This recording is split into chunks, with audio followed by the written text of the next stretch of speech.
My mini version of myself is here with my Star Wars girls. Also, I'm in some little Jedi robes. Thought it would be quite cool. Today we are going to be making Aayla Secura. I think that's her name. I've heard so many different pronunciations of her surname, I don't know. For this doll, I'm going to be using Honey Swamp from Monster High. You'll see her in a minute. Shall we get started? I think we should. So I'm here with Honey Swamp right now. I'm really sorry her face has already been removed. I started cleaning up a bunch of dolls before I started my channel, so sorry I can't show you that, but it's exactly the same thing as what I did with Spectra last time. So yeah, if you want to see how I did it, check that out, I guess. But now here comes the most painful part of this customization. It's cutting off all of Honey's luscious hair. I'm probably going to keep this just because it feels really nice, but it must be done. Ayla's got no hair at all, she's got lekku. So, yeah, it must be done. Sorry, Honey.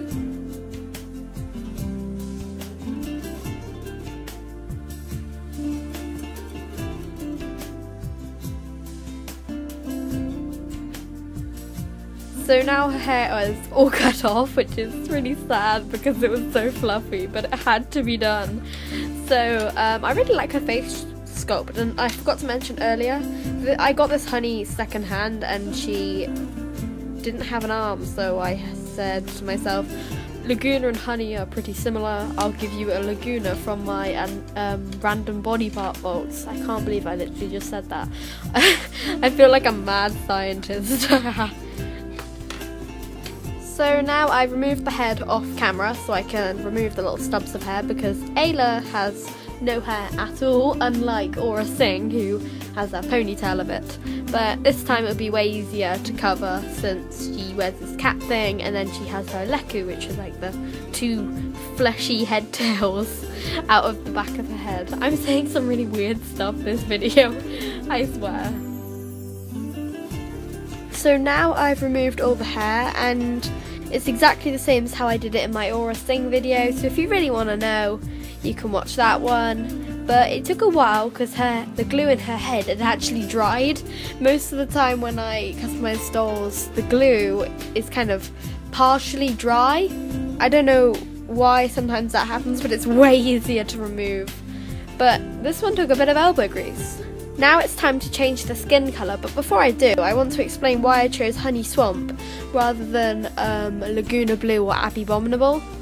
Well, you see, Honey Swamp is really nice and soft with her face sculpt, and she doesn't have such a strong jawline like Abby does. Wait, hang on, just give me a sec, I'm going to grab Abby because I do own one of her. So I've got the two.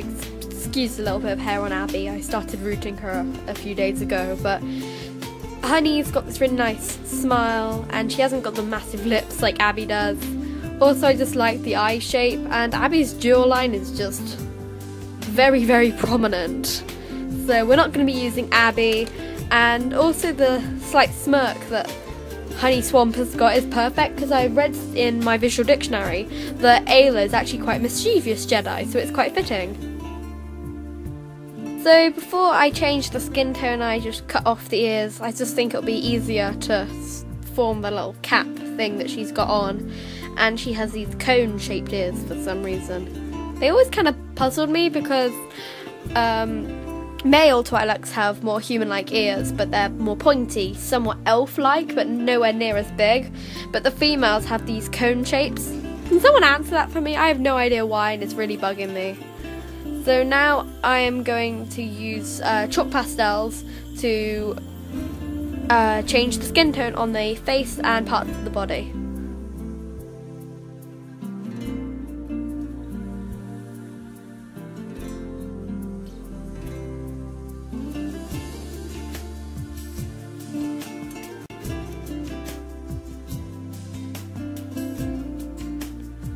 So now I've fully changed the head skin tone, and it might not show up that different on camera, but in real life it's amazing.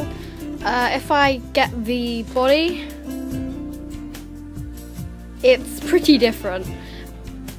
So I've managed to tint the skin a lot bluer, and I'm not sure if it's picking up, but it is blue on some bits, and I've completely bypassed the legs, not done them at all, or this arm, or like her part. I haven't done every single part because some bits are going to be covered up by clothing, so I didn't want to waste my pastels on it. So now I need to try and seal it in place before I put on another layer, because it's not quite opaque enough, I don't think. So to do that, I don't want to use Mod Podge because the brush strokes are way too prominent.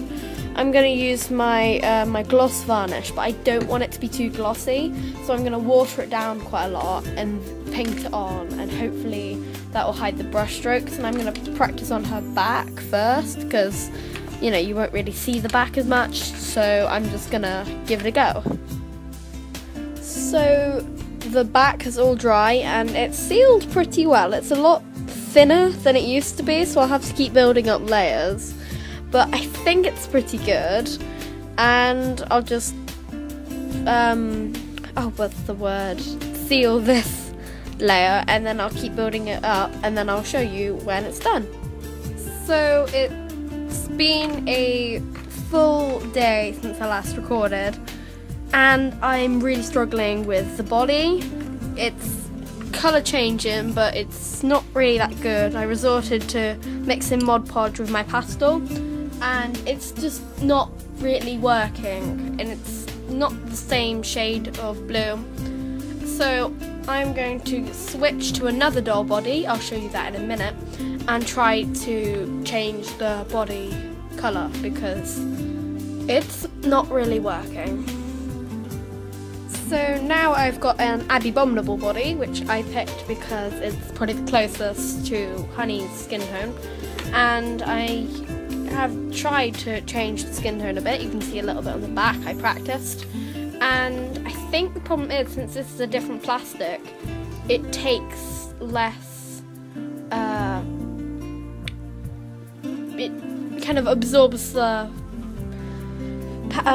pastel less, so when I try to do this, I have to do multiple layers and it just gets a darker colour. However, this only took one layer, so what I might do is I'll try and build the layers, so it should work, I think. I'm not really sure what I'm doing. I need to use an airbrush, but I think this will work, so I'll be back when the body is completely changed.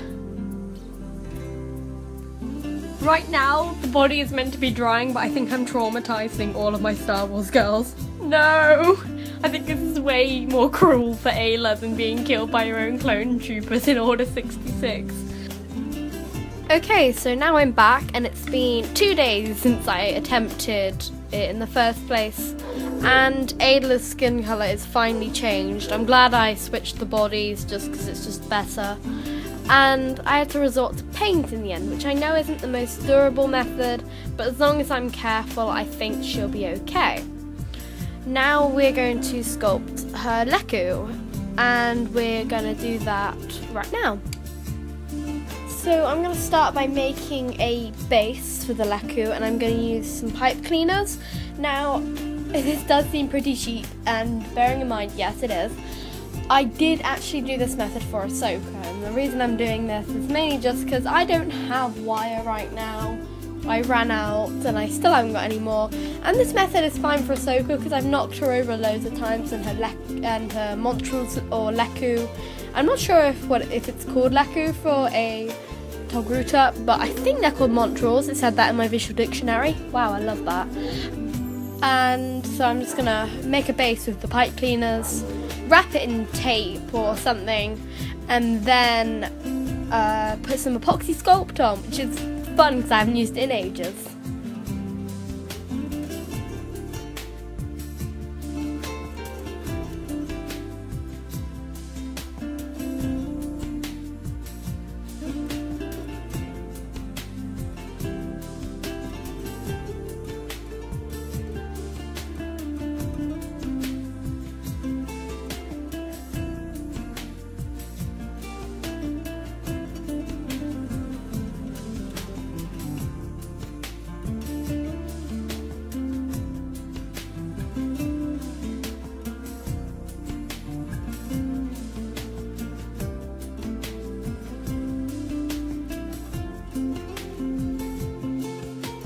So now I've got all the epoxy on the lekku, and I've wrapped up parts of the head I don't want to get covered by the next step.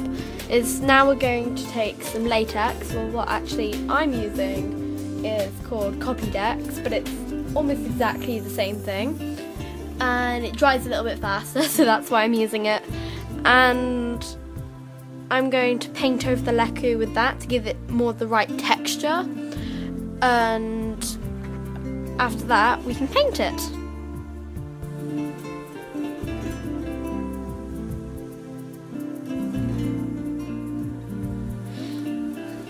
So now it has been a really long time since they started this doll, and her lekku are done. They're a bit blobby and not quite perfect, but it's okay. I hope to improve as I go because I plan to make loads more Twi'leks. And now I'm going to show you the outfit I made for her. So here's the outfit, and I've made a basic pair of brown trousers and her undershirt, which has one sleeve and a painted pattern on it, and then the top part, which is sleeveless and it only has one arm strap, so I think it's pretty cool. This isn't the completed outfit though. I wanted to make a base off screen and then work on her belt and stuff. It was really hard to get good reference photos because some pictures show that she has black trousers, some say she's got like a reddish brown, and some said the orange, and I think the official orange? Some say brown. I don't know what I was saying there. The official action figure I think has the brown, so I decided to go with the brown, also because I had it in a stretchy fabric, which would be good because it's quite tight fitting. So now she's all dressed. You can see she's got her trousers on and her shirts. But before we add some more detail, I'm going to focus on this head wrap thing that she's got and her little Twi'lek ears. So when I had my Apoxie Sculpt out, I actually made these little cone ears that I was talking about earlier, and we can just put them into the head because I put a needle on them. And we're just going to decorate the head with the same fabric that I used for her clothes.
Oh, and before we do anything else, I want to give a massive thank you to Watercolors when it comes to the boots.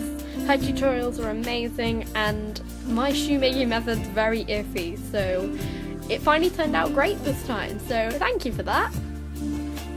So now, at long last, we can do her face, and I'm going to use watercolour pencils, chalk pastels, and brushes, lots of other stuff to do her face.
Overall, I'm really happy with how well this doll turned out. Twi'lek's my favourite Star Wars species, so it looks great to have one in my collection. As stressful as she was, I'm really glad I made her, and hopefully I'll make some more Twi'leks in the future. Maybe Darth Talon, hopefully. Please subscribe and like this video, and hopefully I'll make some more Star Wars dolls.